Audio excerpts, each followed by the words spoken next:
కందుకూరు కానీ ప్రకాశంలో కలపమని ఎమ్మెల్యే గారు పదే పదే చంద్రబాబు నాయుడు గారు వచ్చినప్పుడల్లా ఆయన్ని అడుగుతా ఉన్నారు. అయితే నాకైతే వ్యక్తిగతంగా కందుకూరుని వదలడం ఇష్టంలా. చాలా మంచి మనుషులు, మంచి రైతులు. అయితే సాధ్యం కాదు కాబట్టి గూడూరుని చంద్రబాబు నాయుడు గారు నెల్లూరులో కలుపుతామని హామీ ఇచ్చారు. అలాగనే ప్రకాశంలో కందుకూరుని కలుపుతామని హామీ ఇచ్చారంట. ఓకే, సో ఇది తప్పకుండా ఇదిగాని తీసుకెళ్తాం. అలాగనే నెల్లూరులో కొత్త కలెక్టరేట్ భవనం మన దగ్గర చాలా సంవత్సరాల నుంచి ఆ కలెక్టరేట్ భవనం బ్రిటిష్ వాళ్ళప్పటి నుంచి ఉంది. అయితే దాన్ని మళ్ళా కొత్త భవనాలు కట్టడం కోసం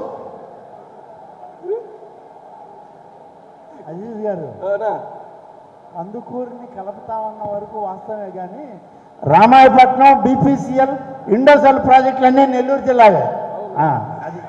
అవి మైనస్ చేసే కందుకూరు ఒకవేళ కలిపితే పోర్ట్ని అన్ని మనకు మైనస్ చేసి ఇస్తాం.